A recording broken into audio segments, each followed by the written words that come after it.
Las opiniones y comentarios vertidos en este programa no son responsabilidad de TV Azteca, sino de quien los emite.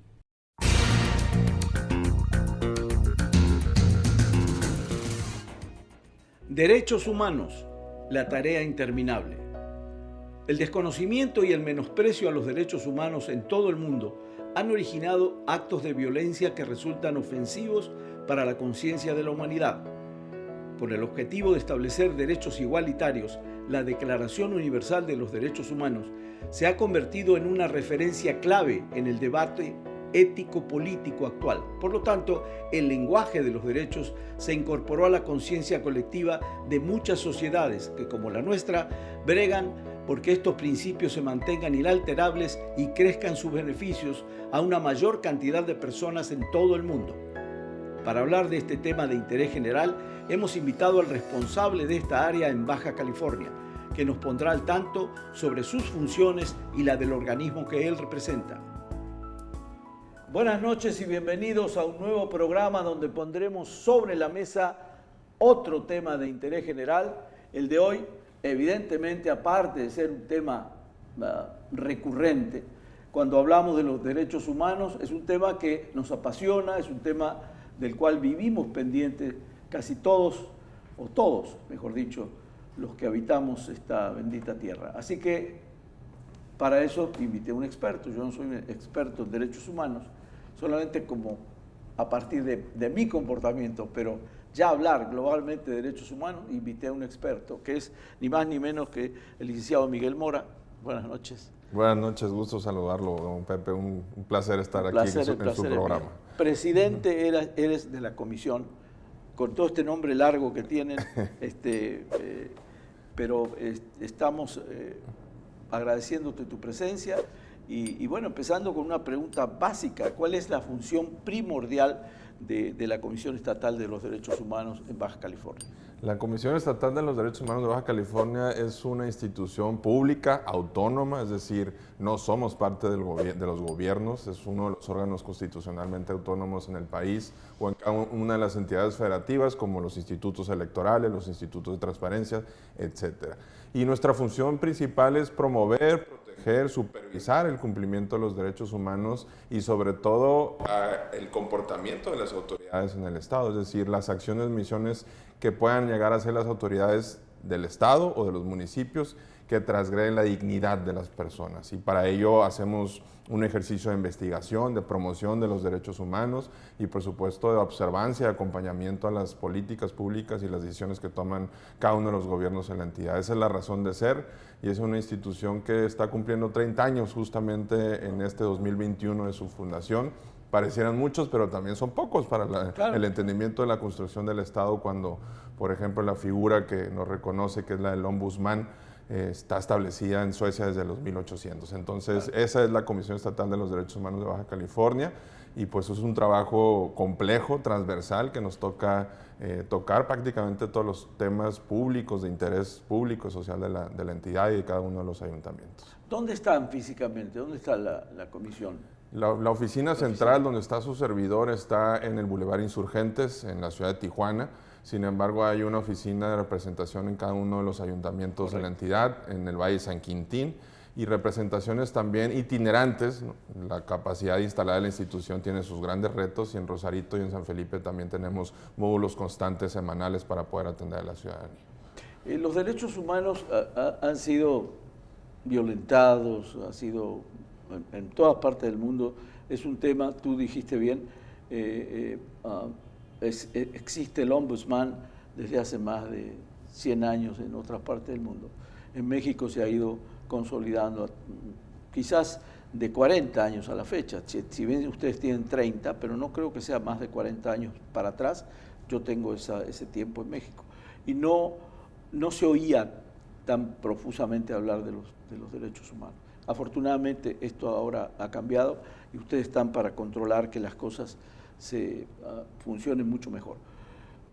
¿Tienes cuantitativamente hablando qué cantidad de quejas ustedes reciben en un año, en el término del transcurso de 12 meses? Claro, he tenido la oportunidad de trabajar en la comisión anteriormente a ser nombrado presidente de la institución. Desde el 2015 fui secretario ejecutivo de la institución y conozco los indicadores que hemos generado, porque es un indicador en materia de derechos humanos. En los últimos años, la institución ha recibido alrededor de 5,000 asuntos por año, es decir, 5,000 solicitudes de intervención en alguna naturaleza.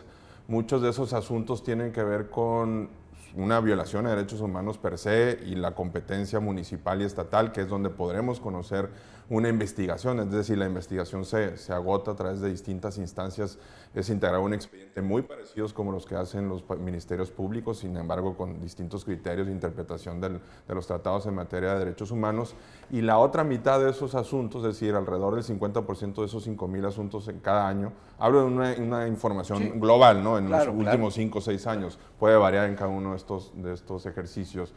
La otra mitad son solicitudes de acompañamiento, de gestión por el vacío ante un servicio público, ante algún servicio que el Estado provee, y de la orientación jurídica, es decir, toda la orientación y formación que vamos dando a personas que se acercan a la comisión ya como una última instancia, es decir, hicieron un recorrido por distintas instituciones, y lo que hacemos es decir, bueno, no te cierro la puerta porque no soy competente, sino tienes que seguir esta ruta con estas instituciones, y si es necesario te acompaño incluso físicamente, por ejemplo, a personas a interponer una denuncia ante los ministerios públicos.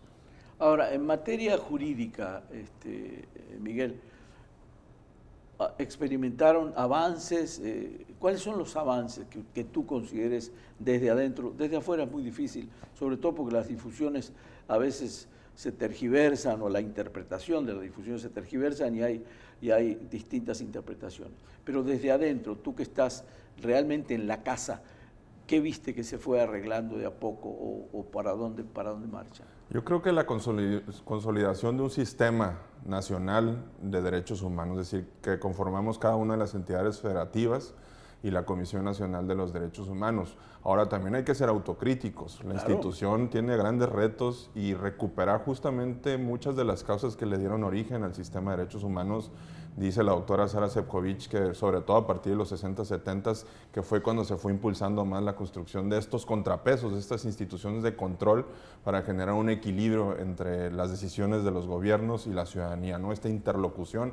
Y eso creo que ha sido un gran avance, el reconocimiento de la legitimidad que tiene nuestra opinión técnica consultiva, la interpretación que hacemos también de los tratados internacionales, y el fortalecimiento también de distintas capacidades que tiene la propia institución, no solamente para la propia investigación, sino para hacer ya incidencia en política pública, en instituciones, cambios, es decir, que desde antes de que se tome una decisión de los gobiernos pueda ir acompañada con una perspectiva de las instituciones de derechos humanos y prevengamos las violaciones de derechos humanos.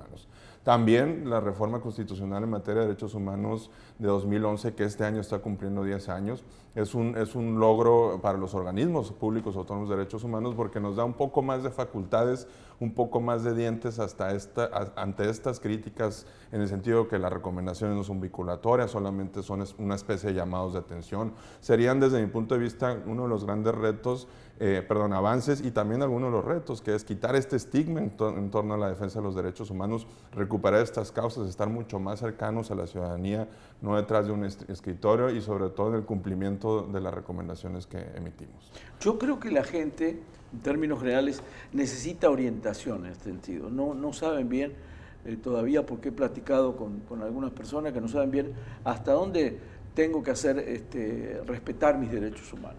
Quiero hacer una denuncia. Y a veces se confunde esa denuncia, o hacen denuncias que no corresponden estrictamente a la defensa de los derechos humanos. ¿Qué tanto orientan ustedes a la gente? ¿Tienen talleres? ¿Hablan con la gente en general? ¿Comunican permanentemente a partir de tu presidencia? ¿Comunican permanentemente de todo esto, qué significan los derechos humanos y cómo hacerlos valer, ¿no? Claro, a partir de un diagnóstico lo hemos hecho, porque hoy persiste un desconocimiento de la población, no solamente de sus derechos humanos, sino de los mecanismos de justicia para acceder a ellos. Porque cuando yo comento o trato de definir el concepto de los derechos humanos, que es muy complejo, siempre hago este reconocimiento. Los derechos humanos son un todo, y lo que hace la institución es solamente una parte específica en hacer justicia en materia de derechos humanos. Si nosotros no garantizamos ni la salud, ni la educación, ni etcétera. Somos una entidad que supervisa, somos una entidad extraordinaria que a lo mejor no debería existir, porque es el síntoma de que las instituciones de gobierno pues todavía tienen retos que ir avanzando. Y por supuesto que tenemos un ejercicio de educación en materia de derechos humanos, la llamaría yo integralmente.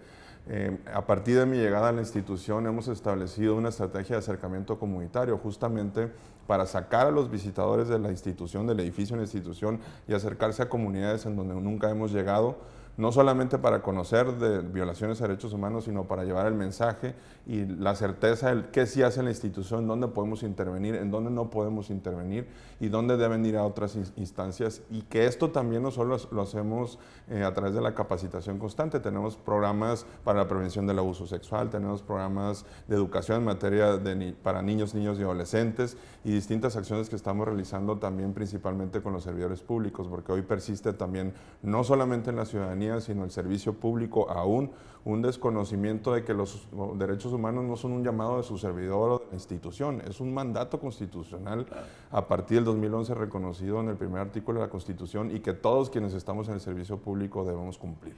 Entonces hacemos una tarea importante en materia de promoción y difusión de los derechos humanos, tratando de dirigirla a toda la población, y creo que tenemos buenos indicadores de crecimiento también en los últimos años de los impactos que hemos generado. Ahí está Xochitl y Pepe, dos personajes Muppets que es dirigidos para niños, donde están bajando estos contenidos, y otras estrategias que estaremos implementando en la segunda parte de la gestión de su servidor. Me gustó cuando dijiste que a lo mejor no debería existir, porque en realidad los derechos humanos se crean para contrarrestar a humanos que no son derechos, ¿no? O algo parecido, porque si no, no haría falta los derechos humanos y cada uno cumpliera de manera derecha en el comportamiento y en todas las reglas de urbanidad, digamos, ¿no? Para vivir en paz y vivir y respetar al prójimo. Yo creo que es interesante.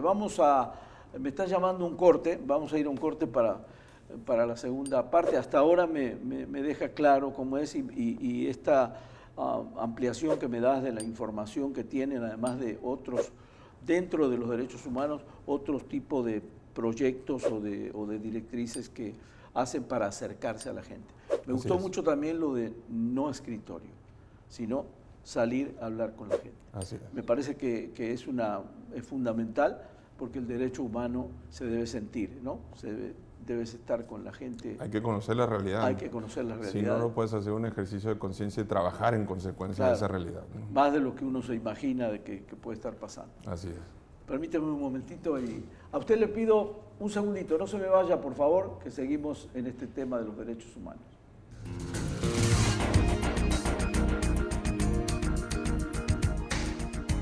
Regresamos. Continuamos.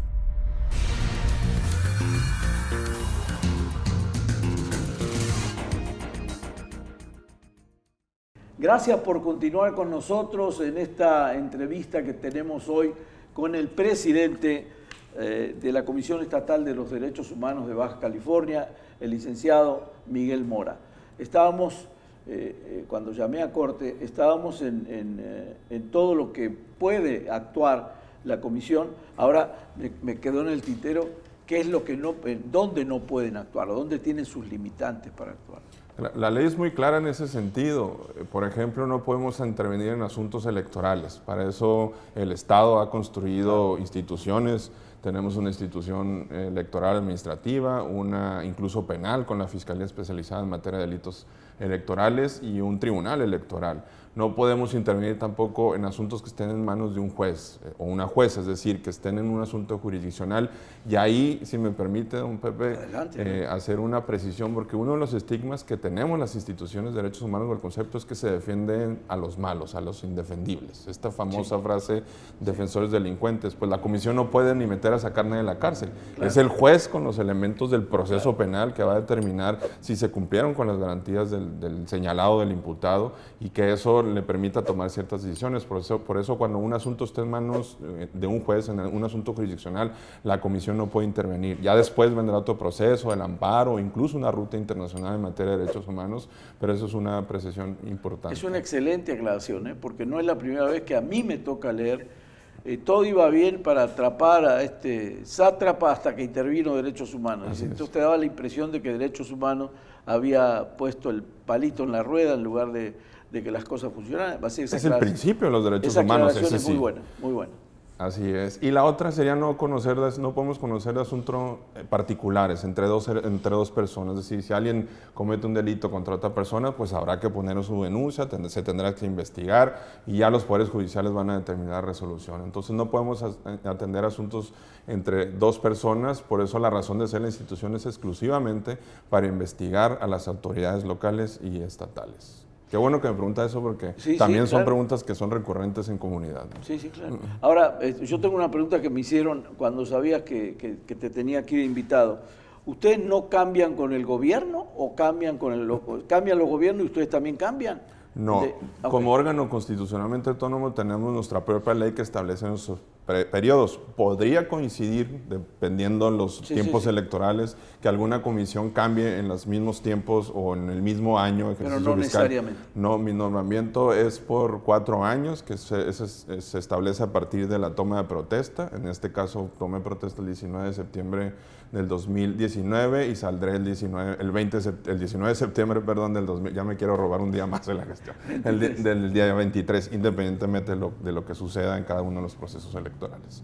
¿Qué viste desde adentro, Miguel, que te gusta, que te apasiona con esto, para seguir en esto? Híjole, es un proyecto de vida que en algún momento yo lo comentaba mucho, recibí algunas críticas porque parecía muy romántica. Mi perfil, no soy abogado, y soy internacionalista, que tiene mucha relación con el tema de los derechos humanos, por supuesto, pero no es un tema que yo busqué, ni era mi proyecto de vida en un inicio o en mi etapa universitaria. Fueron las circunstancias de vida y el tema llegó a mi vida y me apasioné.